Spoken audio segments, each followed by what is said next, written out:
हाय दोस्तों, स्वागत है आपका इस यूट्यूब चैनल पर। दोस्तों, आज की इस वीडियो में अनुपात के रेशो वाले लैंग्वेज के क्वेश्चन करेंगे। इससे पहले हमने कुछ क्वेश्चन इस टाइप के किए थे। तो दोस्तों, क्वेश्चन पे चलते हैं। लिखा हुआ है, एक व्यक्ति के खर्च और बचत का अनुपात 26:3 है। यदि उसकी मासिक आय ₹14,500 हो तो उसकी मासिक बचत क्या है। दोस्तों, आय का मतलब होता है इनकम, यानी कमाने वाला।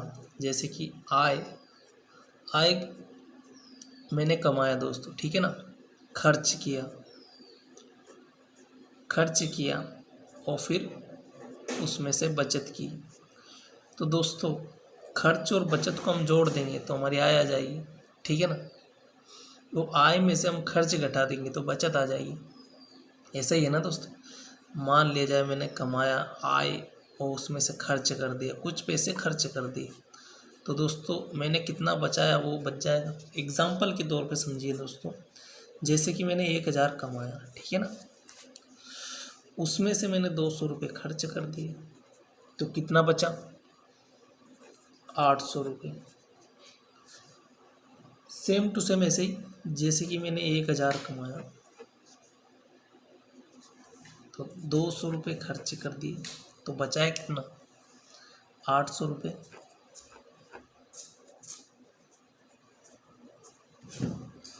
तो दोस्तों समझिए, 1,000 कमाया, 200 रुपये खर्च किए, 800 रुपये बचाया। तो दोस्तों देखिए ना, 800 बचाया, 200 खर्च किए, इन दोनों को जोड़ेंगे तो वापस हमारा 1,000 कमाने वाला आ जाएगा। तो ऐसा ही समझाना चाह रहा हूँ मैं कि आय में से अगर खर्च घटा देंगे तो बचत आ जाएगी, आय में खर्च प्लस बचत जोड़ देंगे तो हमारी आय आ जाएगी, ठीक है ना। तो यहाँ तक आपको समझ में आया होगा। और अब हम क्वेश्चन को चलते हैं। लिखा हुआ है खर्च और बचत का अनुपात, तो हम लिख लेते हैं खर्च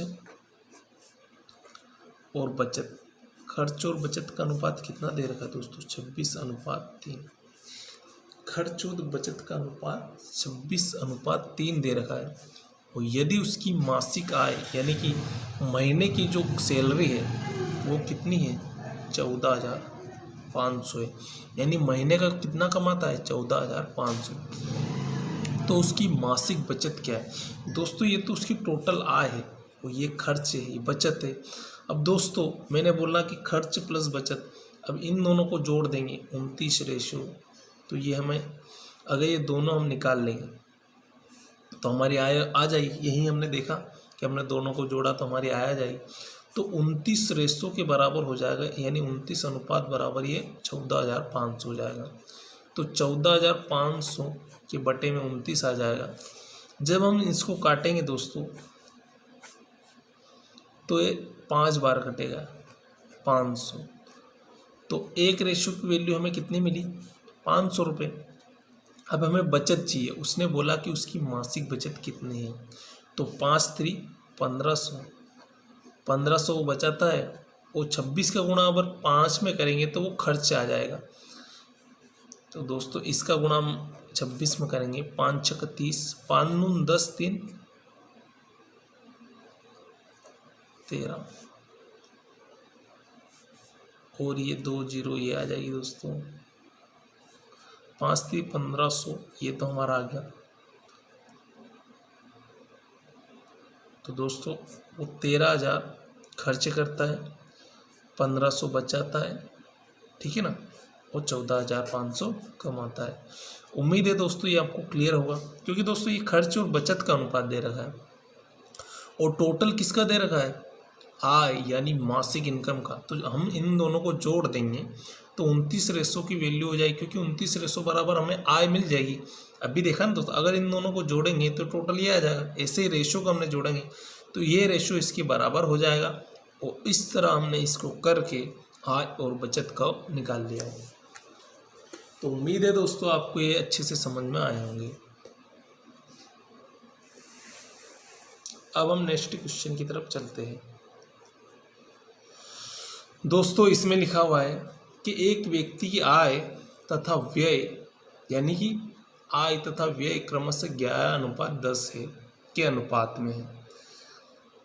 यदि प्रति वर्ष वह रुपये 9,000 की बचत करता है तो उसकी मासिक आय क्या है, यानी महीने की इनकम क्या है। तो दोस्तों आय तथा व्यय, यानी आय का मतलब इनकम, व्यय का मतलब खर्च, इसको व्यय लिख सकते हो या खर्च का अनुपात कितना दे रखा है, 11:10 दे रखा है।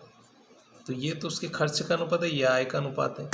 अगर आय में से खर्च घटा देंगे तो बचत का अनुपात आ जाएगा। वो हमें क्या दे रखा, प्रति वर्ष वहाँ 9,000 की बचत करता है तो उसकी मासिक आय क्या। तो ये तो दोस्तों प्रति वर्ष की बोल रखा है वो कि 9,000 एक साल में बचत करता है वो हमसे पूछा है उसकी मासिक आय क्या है। तो हमें निकालना है कि वो एक महीने में कितनी बचत करता है।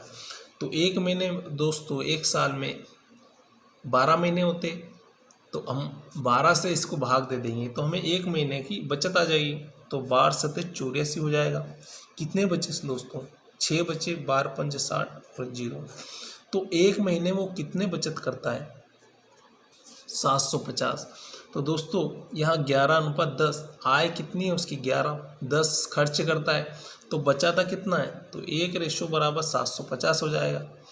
तो उसने आय पूछा है कि उसकी मासिक आय कितनी है।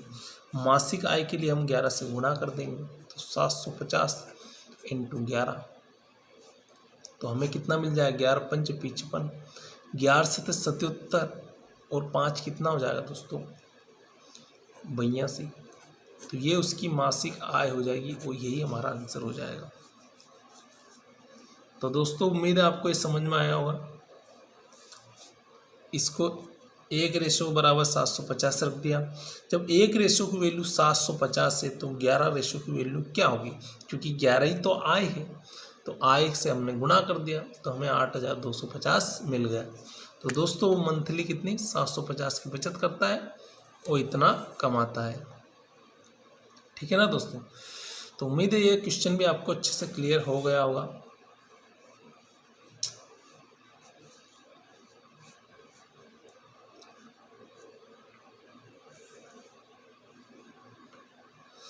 अब देखिए दोस्तों एक थोड़ा अलग टाइप का क्वेश्चन है। किसी धन को ए बी सी में 3:5:7 के अनुपात में बांटा गया। किसी धन को यदि सी का भाग ए के भाग से 1600 अधिक है तो बी का भाग ज्ञात कीजिए। दोस्तों पहले हम ए बी सी का अनुपात लिख लेते, 3:5:7। जैसे जैसे पढ़ते जाएंगे वैसे वैसे हम करते जाएंगे।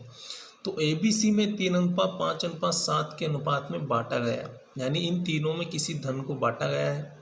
यदि सी का भाग ए के भाग से 1600 अधिक है, 1600 अधिक है किसका, सी का भाग ए के भाग से 1600 अधिक है। और दोस्तों रेशो में कितना अधिक है, सी का भाग ए के भाग से कितना अधिक है, 4 अधिक है ना दोस्तों।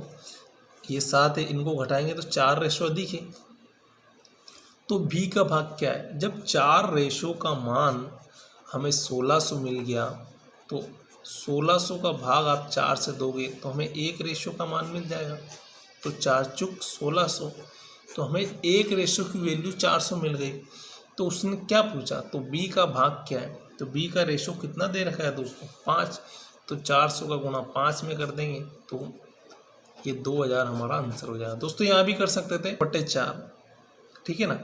तो ये 1 की वैल्यू हमसे पूछा है बी का, तो इसमें डायरेक्ट यहाँ भी बी का गुणा आप कर सकते थे। तो उम्मीद है दोस्तों ये आपको क्वेश्चन क्लियर होगा। ओके दोस्तों मिलते हैं नेक्स्ट वीडियो में, तब तक के लिए जय हिंद जय भारत।